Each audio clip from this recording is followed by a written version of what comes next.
चलो बेटा, आपका 2 टॉपिक हो चुका है एनसीईआरटी एग्जाम्पलर बेस पे। ये आपका थर्ड टॉपिक है, ये आपका बेटा थर्ड टॉपिक है।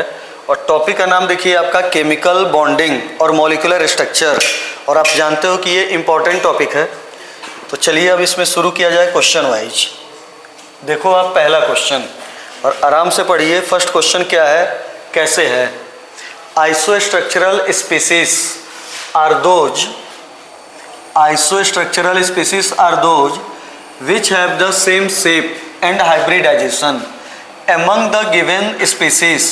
Identify the isostructural pairs.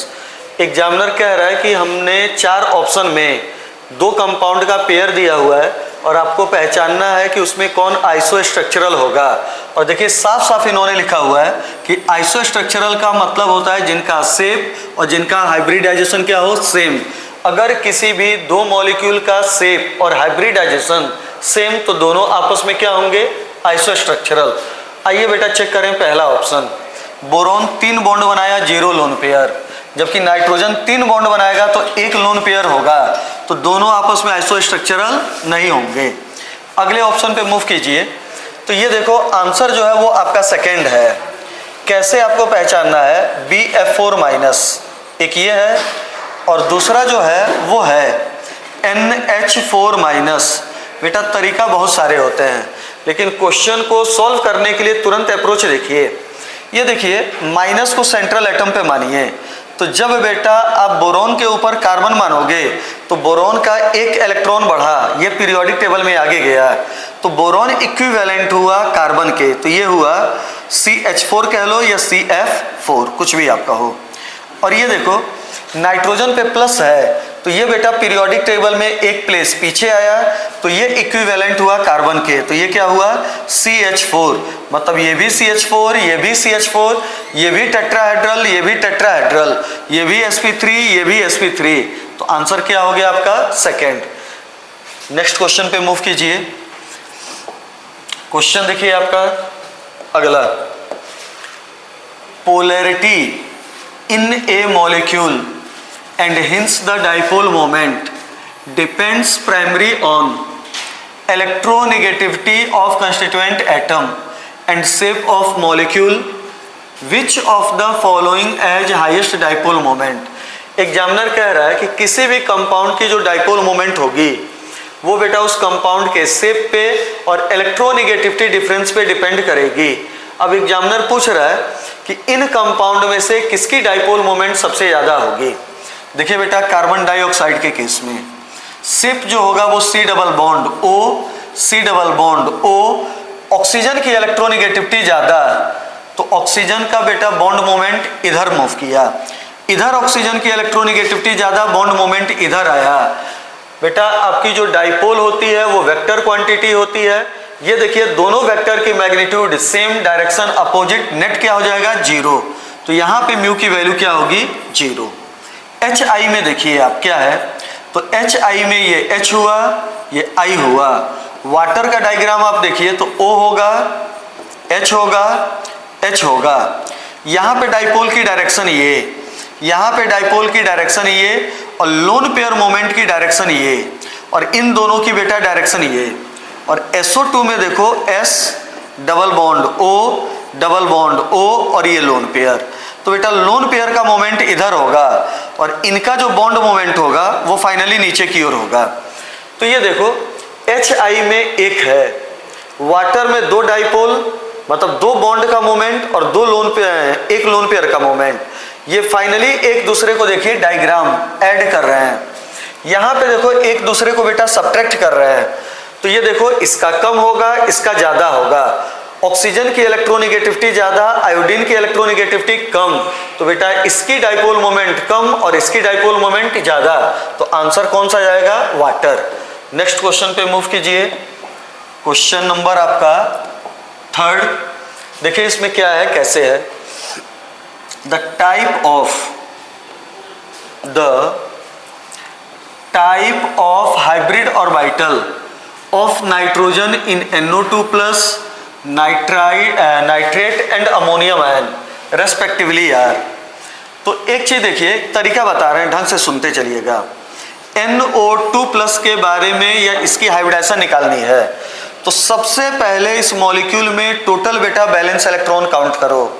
Nitrogen में बैलेंस इलेक्ट्रॉन होगा 5, एक ऑक्सीजन में बैलेंस इलेक्ट्रॉन 6, तो 2 ऑक्सीजन में बैलेंस इलेक्ट्रॉन हो जाएंगे 12, 12 5 17 और एक ये हुआ माइनस, तो ये कितना हुआ 16। अब ये मॉलिक्यूल में टोटल बैलेंस इलेक्ट्रॉन निकाला, अगर ये बेटा बैलेंस इलेक्ट्रॉन का नंबर 8 या 8 से ज़्यादा, 8 से ज़्यादा तो 8 से डिवाइड कीजिए, 8 से डिवाइड कीजिएगा कितनी बार में जाएगा 2, ये पूरा का पूरा कैंसिल हो गया। इस मॉलिक्यूल में ये जो पहला आया ये बेटा सिग्मा बॉन्ड हमने बताया था होता है, और किसी मॉलिक्यूल में 2 सिग्मा बॉन्ड हो तो हाइब्रिडाइजेशन क्या होता है sp, तो आंसर गया sp, तो NO2 प्लस का आंसर हुआ sp।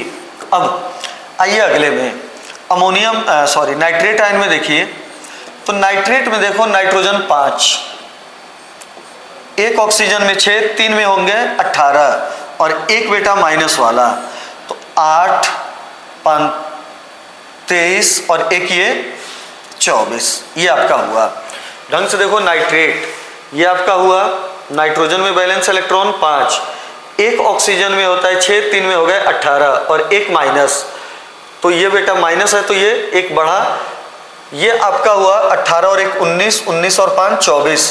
इस नंबर को 8 से डिवाइड कीजिए कितनी बार में गया 3, ये कट गया, यहाँ पे हुआ टोटल 3 और ये 3 सिग्मा बॉन्ड हुए तो हाइब्रिडाइजेशन क्या होगा sp2, तो दूसरे वाले का नाइट्रेट का आया sp2 हाइब्रिडाइजेशन।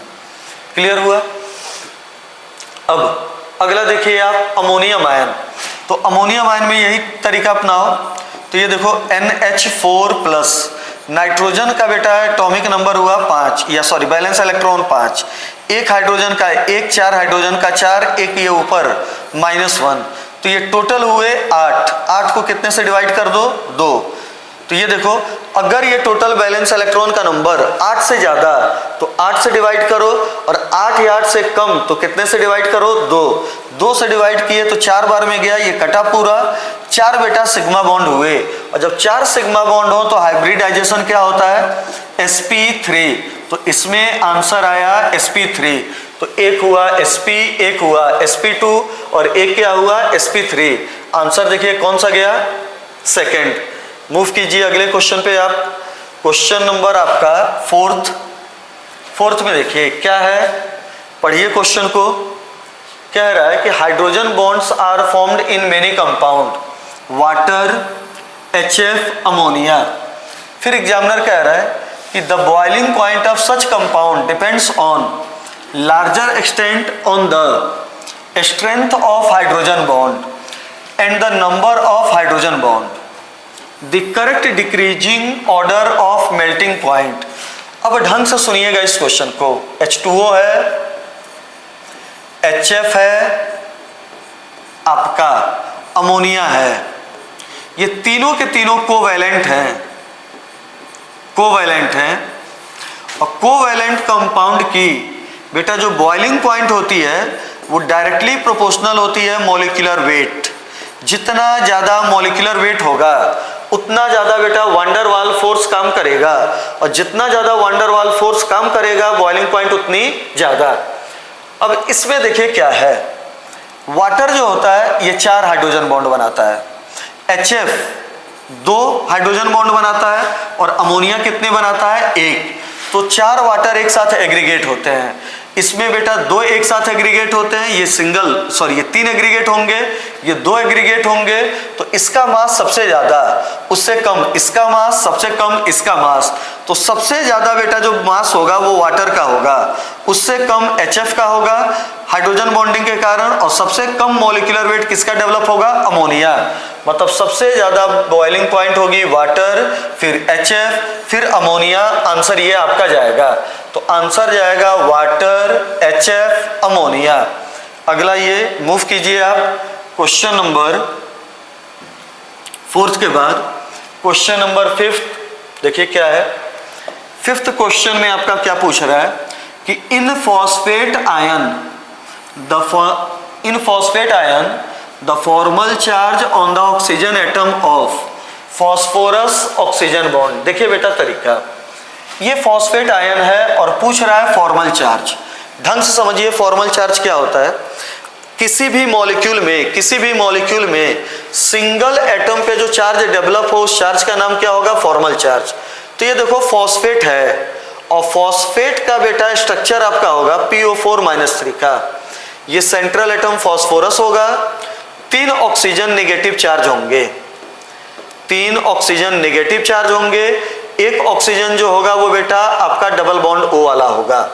अब रेजोनेंस देखिए, तो ये इधर जाएगा तो ये इधर जाएगा, तो यहाँ पे माइनस आएगा। ढंग से इस डायग्राम को देखिए तो इसमें ऐसा लग रहा है कि total 3 negative charge, -3 negative charge कितने सराउंडेड एटम पे बेटा फैल रहा है, 4। -3 चार्ज कितने एटम पे फैल रहा है, 4 पे। -3 चार्ज 1 2 3 4 1 2 3 4 ऑक्सीजन एटम पे बेटा आपका डिस्पर्स है, तो 1 पे होगा -3/4 और यही होगा फॉर्मल चार्ज। किसी भी मॉलिक्यूल में सिंगल एटम पे जो चार्ज दिखे उसी चार्ज का नाम क्या होता है, फॉर्मल चार्ज। तो देखो -3 चार्ज 4 ऑक्सीजन एटम पे बेटा डिस्पर्स है, तो 1 पे कितना डिस्पर्स होगा, -3.4। सॉल्व कीजिएगा, आंसर कौन सा आएगा, 3rd।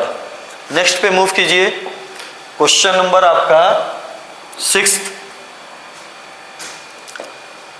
में देखिए क्वेश्चन है, in nitrate ion number of bond pair and lone pair. बेटा नाइट्रेट का आप स्ट्रक्चर बनाइएगा और बॉन्ड का मतलब सिग्मा प्लस पाई, ये दोनों की बात कर रहा है। तो टोटल बॉन्ड आएंगे 0, लोन पेयर आते हैं, सॉरी टोटल बॉन्ड आएंगे 4, लोन पेयर आएंगे 0। आंसर कौन सा होगा, 4th। ठीक, इसको रट जाइए, निकालिएगा मत। एनसीईआरटी अलग अलग किताब में आंसर अलग अलग है, एग्जाम्पलर में आंसर है नाइट्रेट आयन में बेटा bond pair 4, lone pair 0। Exemplar कह रहा है कि हमें सिग्मा बॉन्ड नहीं, बॉन्ड का मतलब सिग्मा एज वेल एज पाई, सबको कैलकुलेट करना है। तो 4 बॉन्ड होंगे, लोन पेयर कितने होंगे, 0। आंसर कौन सा जाएगा, 4th। अगला क्वेश्चन देखिए क्या है, कैसे है, पढ़िए। नेक्स्ट क्वेश्चन आपका, तो नेक्स्ट क्वेश्चन में है, which of the following species has tetrahedral structure. तो ये देखिए इसमें कैसे, एक तो बेटा हाइब्रिडाइजेशन वाला निकालिए, या तुरंत ये देखिए तो बोरॉन ने कितने बॉन्ड बनाए, 4, तो ये हुआ sp3। क्लियर हुआ, बोरॉन पे माइनस हुआ, कार्बन हुआ CH4, sp3 होगा, तो sp3 होगा तो टेट्राहेड्रल होगा। आंसर तो यही गया। NH2- चेक करो, तो NH2- नाइट्रोजन पे माइनस हो तो ये बेटा आपका ऑक्सीजन की तरीके से बिहेव किया, तो ये मॉलिक्यूल वाटर हुआ, ये भी आपका बेटा sp3 होगा। लेकिन sp3 होने के कारण इसकी बेटा ज्योमेट्री टेट्राहेड्रल नहीं, लोन पेयर आ गया। फिर से देखो BH4- कोई लोन पेयर नहीं है, sp3 ये ज्योमेट्री टेट्राहेड्रल होगी। लेकिन NH2-1 में आप देखिए तो नेगेटिव चार्ज है वो इस पे आया, तो ये आपका इक्विवेलेंट हुआ वाटर की तरीके से, या ये देखिए लोन पेयर है, और जब लोन पेयर होता है तो ज्योमेट्री एग्जैक्ट बेटा टेट्राहेड्रल नहीं होगी, तो आंसर ये नहीं होगा।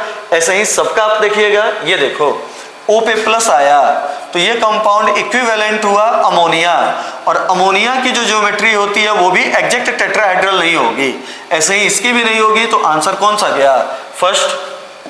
नेक्स्ट पार्ट पे मूव कीजिए, ये क्वेश्चन आप खुद सॉल्व कीजिएगा।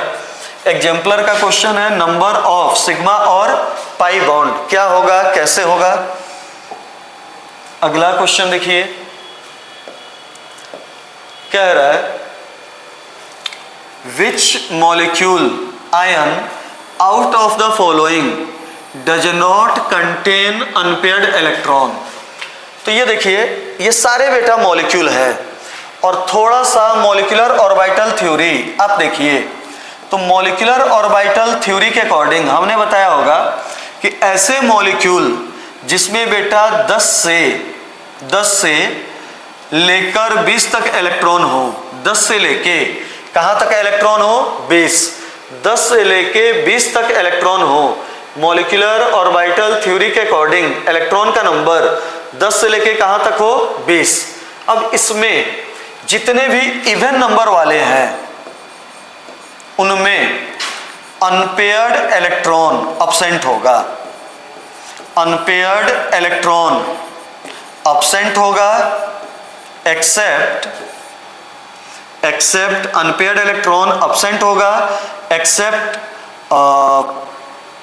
B2 या 10 इलेक्ट्रॉन सिस्टम और 16 इलेक्ट्रॉन सिस्टम, एक्सेप्ट ये 10 इलेक्ट्रॉन सिस्टम और 16 इलेक्ट्रॉन सिस्टम। ऐसे मॉलिक्यूल जिसमें टोटल इलेक्ट्रॉन काउंट 10 से 20 हो, उसमें जितने भी इवन नंबर वाले हैं उनमें अनपेयर्ड इलेक्ट्रॉन अब्सेंट होता है एक्सेप्ट 10 इलेक्ट्रॉन सिस्टम और 16 इलेक्ट्रॉन सिस्टम।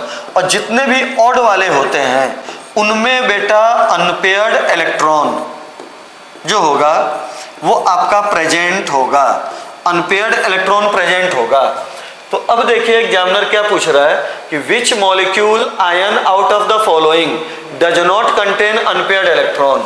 इसमें देखिए N2 प्लस में, N2 प्लस में आपका जो होगा, N2 प्लस में जो आपका होगा वो 7 और 7 14 और 1 निकाल दीजिए 13 इलेक्ट्रॉन हुए। O2 में देखिए आपका 16 इलेक्ट्रॉन हुआ, O2 में 16 इलेक्ट्रॉन हुआ, O2-2 में 16 और 2 18 इलेक्ट्रॉन हुआ और B2 में कितने इलेक्ट्रॉन हुए 10। तो बेटा 10 इलेक्ट्रॉन अनपेयर्ड इलेक्ट्रॉन इसमें होगा, 16 में अनपेयर्ड इलेक्ट्रॉन होगा, 13 में अनपेयर्ड इलेक्ट्रॉन होगा, लेकिन 18 वाले में अनपेयर्ड इलेक्ट्रॉन नहीं होगा। क्वेश्चन है मॉलिक्यूलर ऑर्बिटल थ्योरी का, लेकिन ये आप चीजें याद कर लो कि हमने कैसे ये समझाया। चलिए मूव कीजिए नेक्स्ट क्वेश्चन पे। नेक्स्ट क्वेश्चन जो है वो है आपका, क्वेश्चन पढ़िए,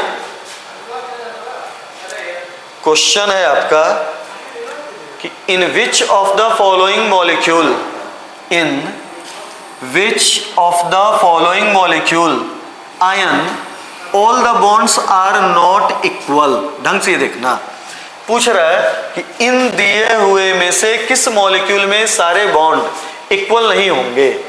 XeF4 का स्ट्रक्चर आप बनाइए।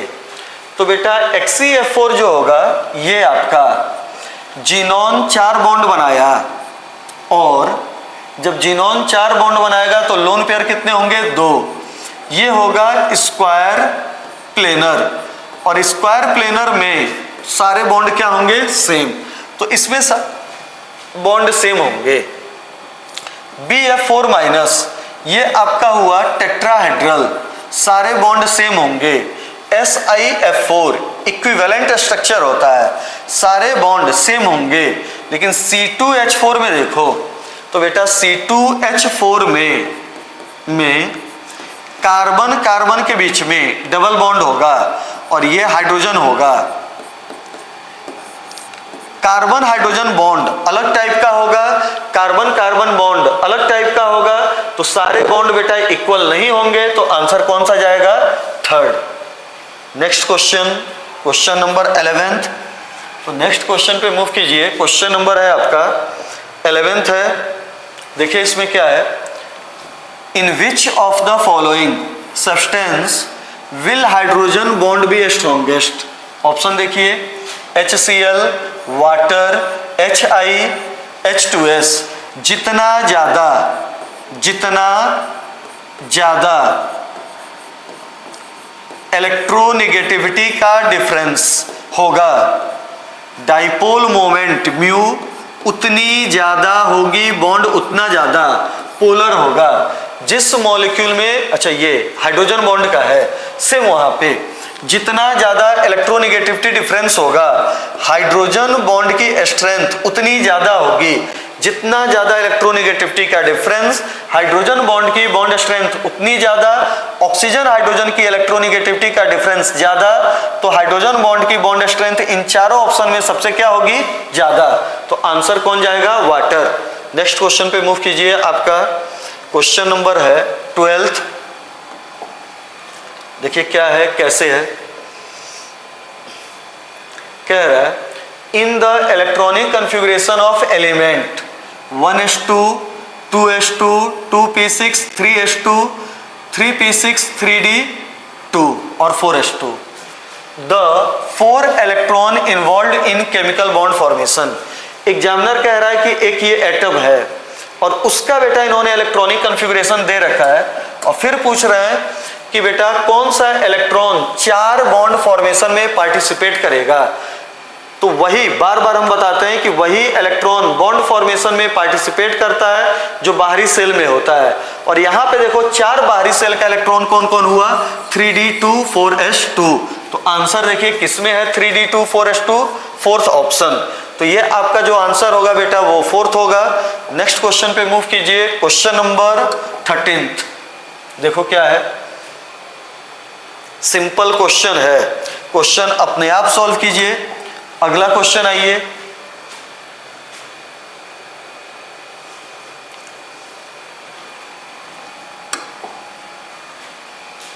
नेक्स्ट क्वेश्चन पे आइए।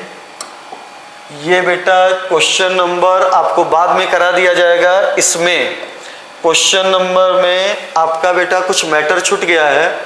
इससे पहले एक पैरा होता है, एग्जाम्पलर में पैरा दिया होगा और उस पैरा के अकॉर्डिंग बेटा ये क्वेश्चन था। तो क्वेश्चन नंबर 14 इनकम्प्लीट है, इसको आप छोड़ दीजिएगा। इसके आगे 2-3 क्वेश्चन और होंगे वो इनकम्प्लीट होंगे। तो क्वेश्चन नंबर आपका 15 ये भी इनकम्प्लीट है। क्वेश्चन नंबर 16 ये भी उसी पैरा के अकॉर्डिंग क्वेश्चन है। क्वेश्चन नंबर 17 ये भी बेटा उसी पैरा के अकॉर्डिंग है। अब आइए क्वेश्चन नंबर 18 पे। देखिए क्या कह रहा है, which of the following order of energy of molecular orbitals of N2 is correct. ये आपका कह रहा है। N2 का मतलब हुआ कि जो आपका मॉलिक्यूलर एनर्जी लेवल डायग्राम पूछ रहा है वो कहां तक बात कर रहा है, अप टू 14 नहीं है, 14 के बाद नहीं, अप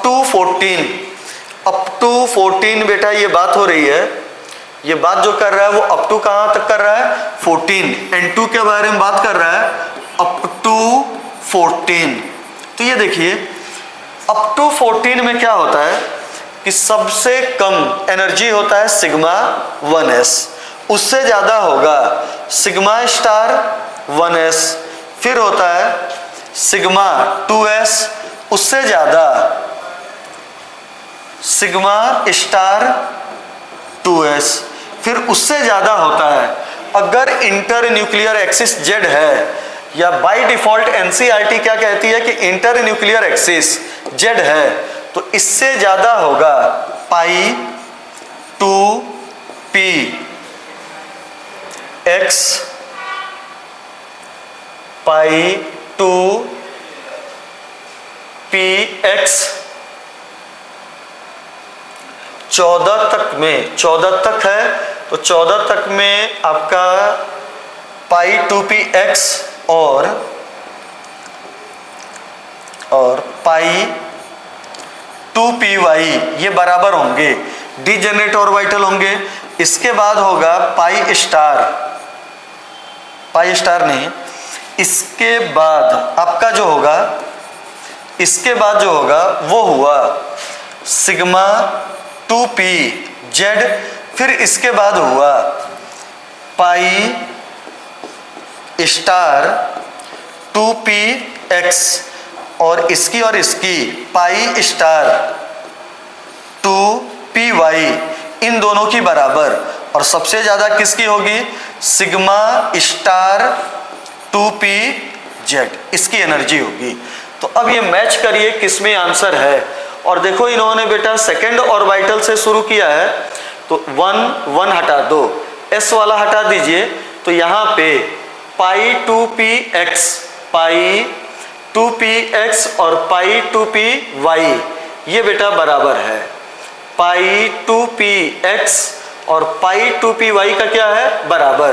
तो ये देखो इन्होंने इनका तो सेम है, तो ये आपका है पाई 2px और पाई 2py, तो ये आपका है इन दोनों का सेम है।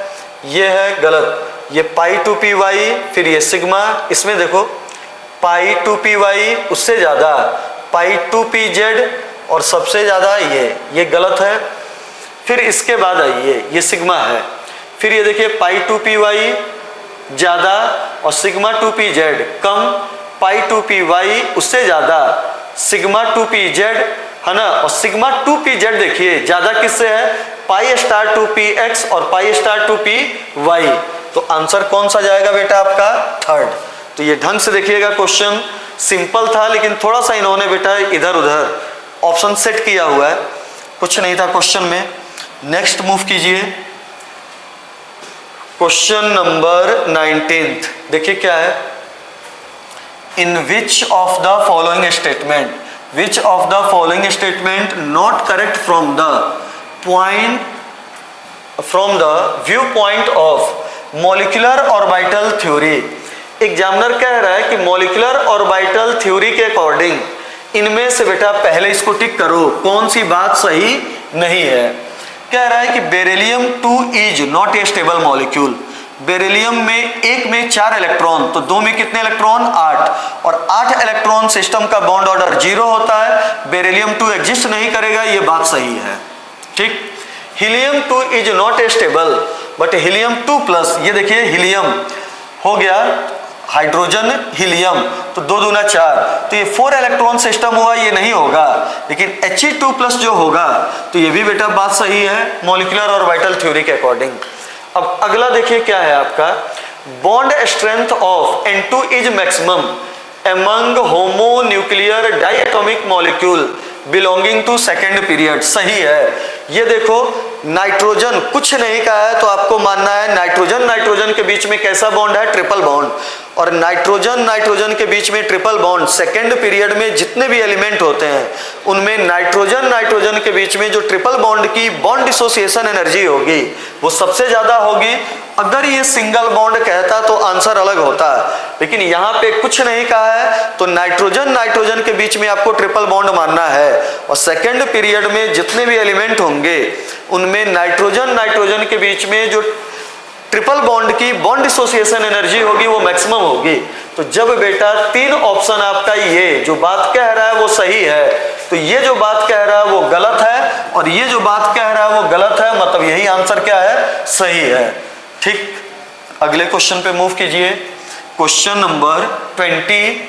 देखिए क्या है, कह रहा है क्वेश्चन नंबर 20 में कि जो ऑप्शन दिया हुआ है सही बॉन्ड ऑर्डर बताइए।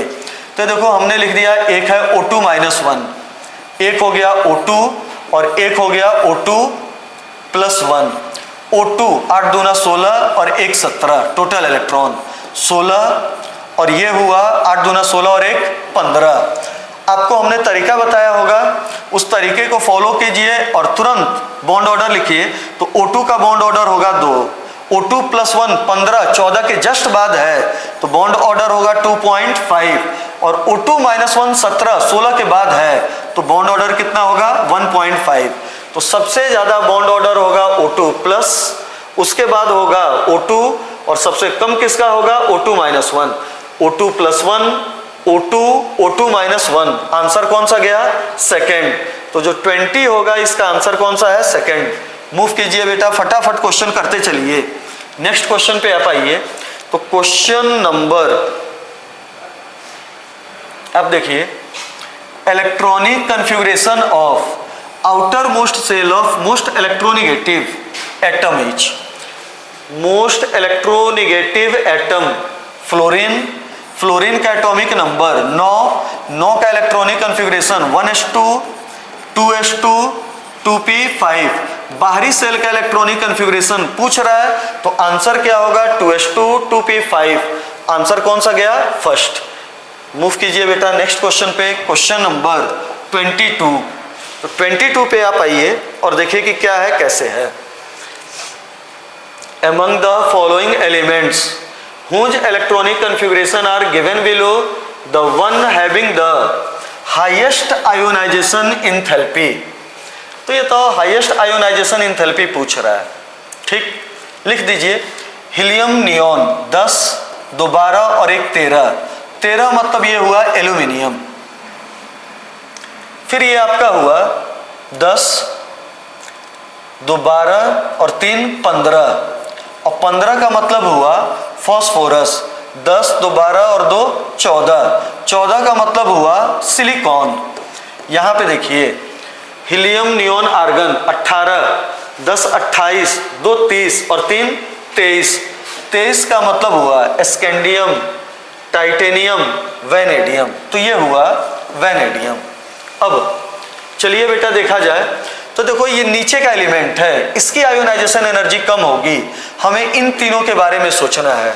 तो इन तीनों के बारे में सोचना हो तो एल्युमिनियम, उसके आगे सिलिकॉन और उसके आगे कौन होगा, फास्फोरस। और आप जानते हो कि फास्फोरस में हाफ फील्ड ऑर्बिटल है, तो इसकी आयोनाइजेशन एनर्जी क्या होगी, मैक्सिमम।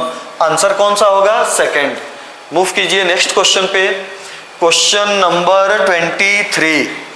तो क्वेश्चन नंबर आप 23 देखिए, देखो इसमें क्या है, विच ऑफ द फॉलोइंग, फिर से क्वेश्चन रिपीट होना, रिपीट तो नहीं हुआ, पैटर्न सेम हुआ।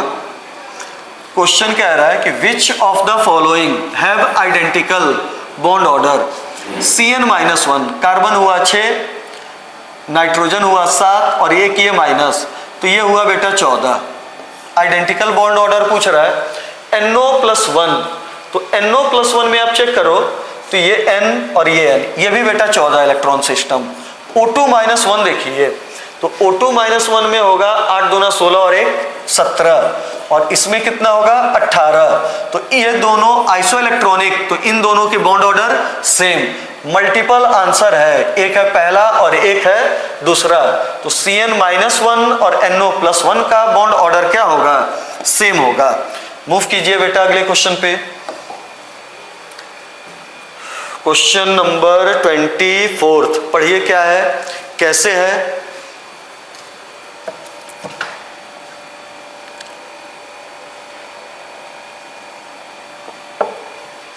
क्वेश्चन नंबर 24 देखिए, पूछ रहा है which of the following attain linear structure. तो इसमें लीनियर स्ट्रक्चर की बात की जाए तो देखो इसमें क्या है, बेरिलियम क्लोराइड, ये तो लीनियर होगा। NCO के बारे में, हाँ देखिए बेटा अगला क्वेश्चन ये आपका, तो क्वेश्चन में क्या है, पूछ रहा है कि किसका स्ट्रक्चर लीनियर होगा। तो ये देखो बेरिलियम क्लोराइड, ये आप निकालिए रूल के द्वारा, तो ये लीनियर होगा। हमें मालूम नहीं है कि NCO+ लीनियर होगा कि नहीं, हटा दें। NO2 कई बार क्लास में बता चुके हैं बेटा, ये एंगुलर होता है, ठीक। कार्बन डाइसल्फाइड, ये बिंदी नहीं है, ये carbon disulphide equivalent to carbon dioxide, तो ये भी आपका क्या हुआ, लीनियर। और NCO+ बेटा NCERT नहीं मानती है, लेकिन ये भी क्या होता है, लीनियर। NCERT में एग्जाम्पलर में नहीं दिया है, लेकिन NCO+ ये भी क्या होगा, लीनियर। तो इस क्वेश्चन में कितने लीनियर मॉलिक्यूल हैं, 3, 1 2 3, लेकिन बता दे रहे हैं NCERT के अकॉर्डिंग NCO+ लीनियर नहीं माना गया है। मूव कीजिए अगले क्वेश्चन पे आप, क्वेश्चन नंबर 25। क्वेश्चन कह रहा है, पढ़िए क्या है, carbon monoxide is iso electronic with. तो सबसे पहले कार्बन मोनोऑक्साइड में बेटा आप इलेक्ट्रॉन काउंट कीजिए, तो एक में होगा 8, दूसरे में होगा 6, टोटल कितने होंगे 14। अब इनमें मिलाइए, तो NO+ में भी होंगे 14, अरे 8 7 15, एक निकल गया, इसमें भी कितना होगा 14, इसमें 14 नहीं होगा, जोड़िएगा, इसमें भी 14 नहीं होगा, 14 नहीं होगा। तो कार्बन मोनोऑक्साइड में 14 इलेक्ट्रॉन, NO+ में 14 इलेक्ट्रॉन, N2 में 14 इलेक्ट्रॉन, मतलब ये दोनों इसके साथ आइसो इलेक्ट्रॉनिक होंगे। नेक्स्ट क्वेश्चन आपका,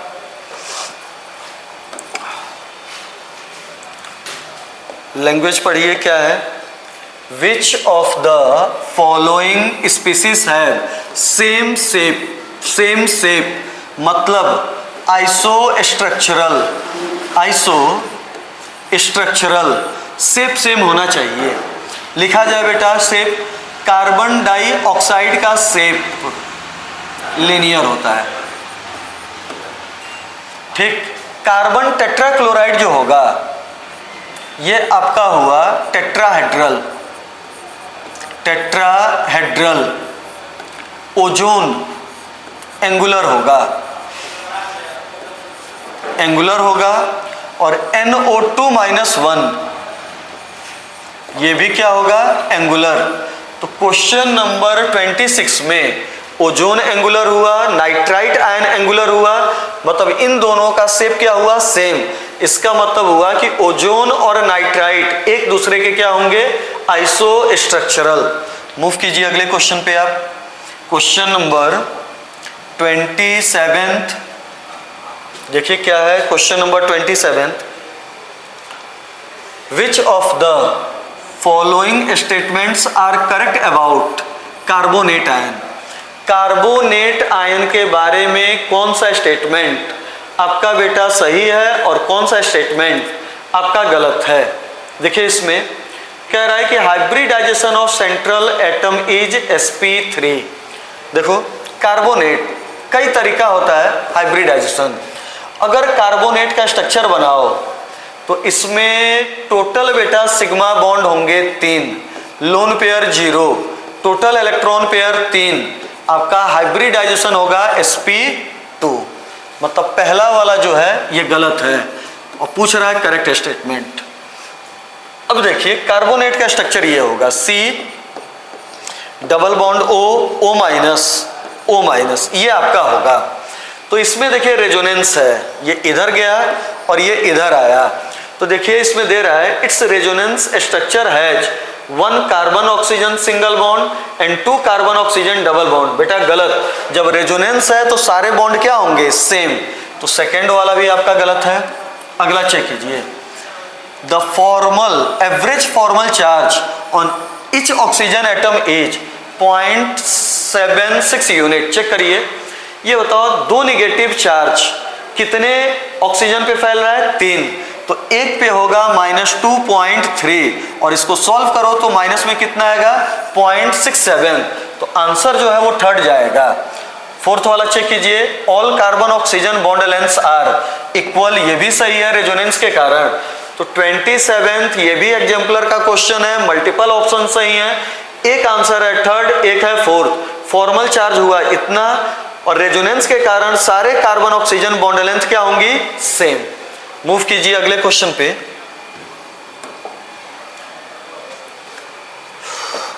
देखिए पूछ रहा है diamagnetic species are those which contain no unpaired electron, which of the following are diamagnetic. Check करिए, N2 14 इलेक्ट्रॉन, N2-2 14 और 2 16।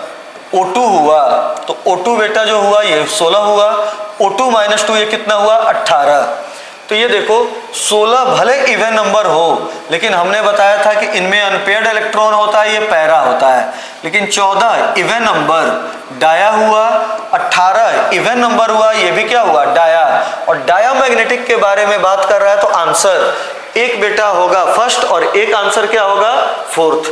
मूव करो अगले क्वेश्चन पे 29th में देखिए फिर से ये अपने से सॉल्व कीजिएगा। कई बार ये क्वेश्चन आज आपका हो चुका।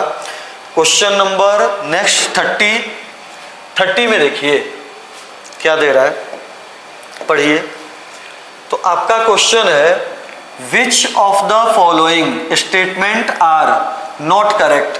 एग्जामिनर कह रहा है कि कौन सी बात सही नहीं है। पहला देखिए, NaCl being an ionic compound is good conductor of electricity in the solid state। गलत बात।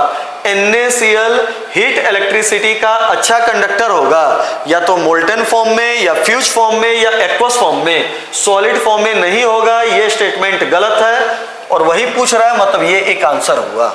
अगला देखिए, in canonical structure there is difference in arrangement of atom. बेटा गलत, रेजोनेटिंग स्ट्रक्चर, कैनोनिकल स्ट्रक्चर में हमने कहा था कि एटम की पोजीशन और एटम का नंबर कांस्टेंट रहता है, वो कभी भी चेंज नहीं होता है। और यहाँ पे डिफरेंस कह रहा है, मतलब ये भी सेकंड वाला भी पॉइंट गलत है, मतलब ये आंसर जा सकता है। तो दो तो ये हुए। तीसरा देखिए, hybrid orbital form stronger bond than pure atomic orbital. सही है, जब बेटा हाइब्रिडाइजेशन होता है तो प्योर एटॉमिक ऑर्बिटल इंटरमिक्स होते हैं, नए ऑर्बिटल बनाते हैं जिनकी एनर्जी, शेप, साइज सब कुछ सेम, कहा जाता है हाइब्रिड ऑर्बिटल। और जो हाइब्रिड ऑर्बिटल होते हैं वो प्योर ऑर्बिटल से क्या होते हैं, मजबूत होते हैं। तो ये तो बात सही है, तो आंसर ये नहीं होगा। अगला पढ़िए, VSEPR theory can explain square planar geometry of XeF4। बात सही है बेटा, XeF4 जिनोन ने 4 बॉन्ड बनाया, 2 लोन पेयर हुआ, ये हुआ आपका 6, ये हुआ sp3d2 और sp3d2 में बेटा 2 लोन पेयर आए। तो जो आपकी शेप होगी वो क्या होती है, स्क्वायर प्लेनर। थोड़ा सा बेटा इन्होंने टेक्निकली लैंग्वेज ये गलत लिखा है, ज्योमेट्री नहीं होगा, इसको कहना चाहिए था शेप। तो इस क्वेश्चन में पहले वाले 2 स्टेटमेंट गलत हैं, मतलब वो आंसर है। नीचे के 2 जो हैं वो सही हैं, मतलब आंसर नहीं है, क्योंकि क्वेश्चन में क्या पूछा गया था, नॉट। नेक्स्ट क्वेश्चन पे मूव कीजिए। अब ये देखिए, अब इसके बाद बेटा इसमें कोई क्वेश्चन नहीं है। तो ये सारे के सारे क्वेश्चन बेटा जो आपके ये बॉन्डिंग के आज कराए गए, ये केमिकल बॉन्डिंग आपका बेटा एनसीईआरटी एग्जाम्पलर का था। एनसीईआरटी में केमिकल बॉन्डिंग में क्वेश्चन बड़े कम हैं, ये सारे के सारे क्वेश्चन एग्जाम्पलर थे। ये आपका पूरा का पूरा टॉपिक हो गया। अब अगला टॉपिक जो होगा वो आपका बेटा या तो एटॉमिक होगा या आपका कोई ना कोई एक दूसरा टॉपिक होगा। Thank you.